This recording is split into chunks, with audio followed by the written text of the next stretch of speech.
Well, New Hampshire is all set for a Trump-Haley showdown. First state to hold a primary with the Republican presidential race now down to former U.S. President Donald Trump and former UN envoy Nikki Haley. In parts of New Hampshire, voters have already begun voting.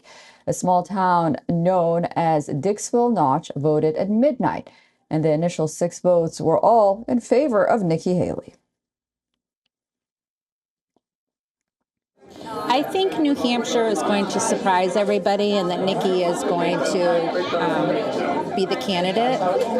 At least that's what I'm hoping, but I have a really good feeling. She's a fighter and she's not giving up. And I think tonight we showed everybody that Nikki's the one. Dixville has a better than 50% record of predicting in the primary, predicting not necessarily the president, but it used to be that no one won the presidency without winning their party's vote in Dixville. Just hours before the voters headed to the polls, the Republican candidates ramped up attacks in their final push. I voted for Donald Trump twice. I was proud to serve America in his administration. But rightly or wrongly, chaos follows him. Y'all know I'm right. Chaos follows him. And we can't have a country in disarray and a world on fire and go through 4 more years of chaos. We won't survive it. Donald Trump is confident the New Hampshire primary will see Haley out of the race. You've got a lot of Democrats voting for her. You have a crazy election. Let's all get out and let's vote for somebody that we want to run against. They want to run against because she's so easy to beat. If you look at the polls, Biden beats her by a lot. We cannot have that. Trump is leading opinion polls by double-digit margins. In New Hampshire, independent voters make up nearly 40% of the electorate. This means they can choose either party at the primaries. The state's Republican Governor Chris Sununu has endorsed Nikki Haley, one of the few Trump critics in the Republican Party. Sununu says voters in New Hampshire have always resisted the trend and charter their own path. Trump is in a comfortable position. Both CNN and the Washington Post show him with a double-digit lead over Haley, with a momentum surged after Vivek Ramaswamy's endorsement.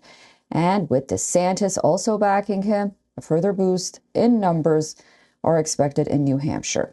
There is also a Democratic primary going on there, but President Joe Biden is not on the ballot. However, state Democratic leaders have launched a write-in campaign in which various grassroots organizations and volunteers are participating in, as they encourage people to write in Joe Biden's name.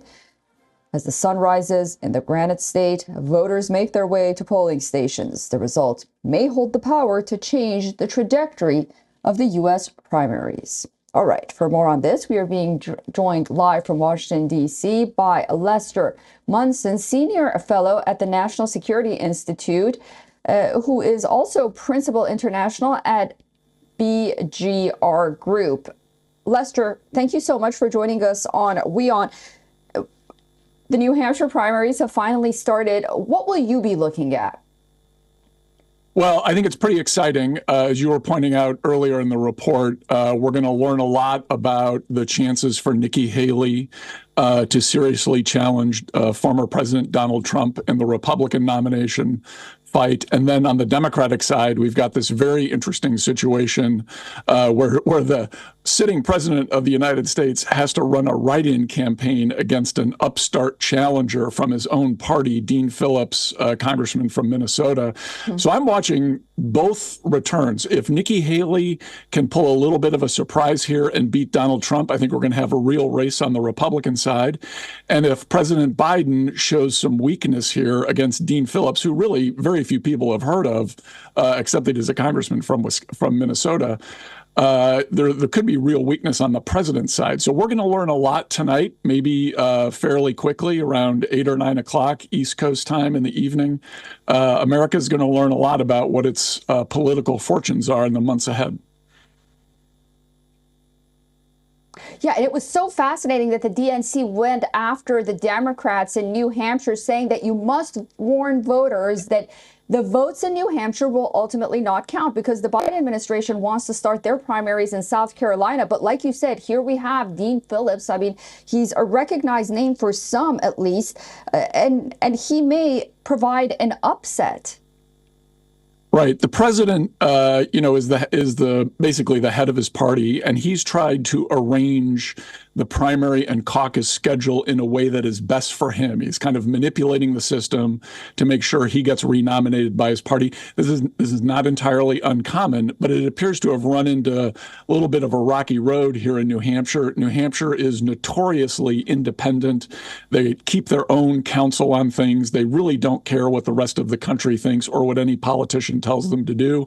We saw the early results from Dixville Notch going 6-0 for Nikki Haley. That's kind of a sign of rebellion.